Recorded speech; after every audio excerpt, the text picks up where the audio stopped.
If you found this video, you're looking for more information about your case that's pending in Somerset.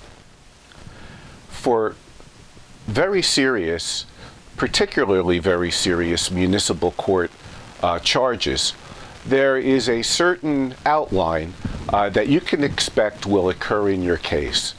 Let me give you a brief synopsis of what you may expect, both time-wise and procedurally-wise, if you've been charged with drunk driving, for example, or minor possession of marijuana or hashish, or some other disorderly persons offenses such as shoplifting or other theft or assault, simple assault charges.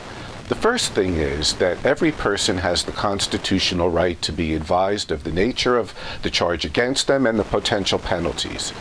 This is called a first appearance.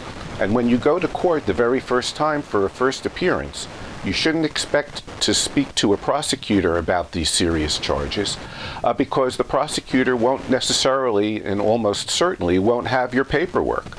The police officer that was involved in this investigation may not even be on duty.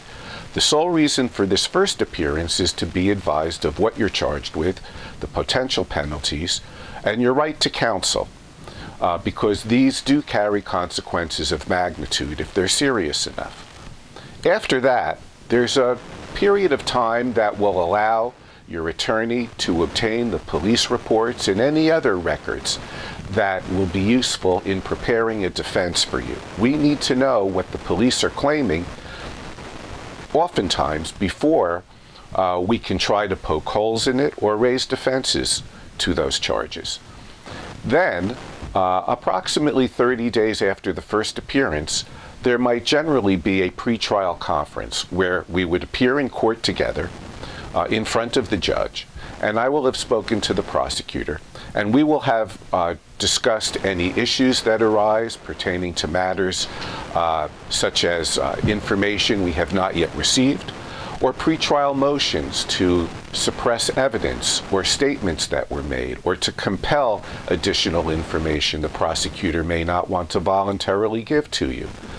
That would be conducted at a pretrial conference. Then there's some additional time that's granted to a defendant and the attorney to prepare for a trial, or to put this case in the best possible posture for plea negotiation if it's permitted under the rules of court. That is generally what you might expect for a serious motor vehicle or disorderly persons offense that's heard in the municipal court. I'm Richard R. Uslan. For over 30 years, providing dedicated, competent, and effective service in criminal, municipal court, and DWI matters. For more information, visit my website or call me or another experienced, dedicated attorney.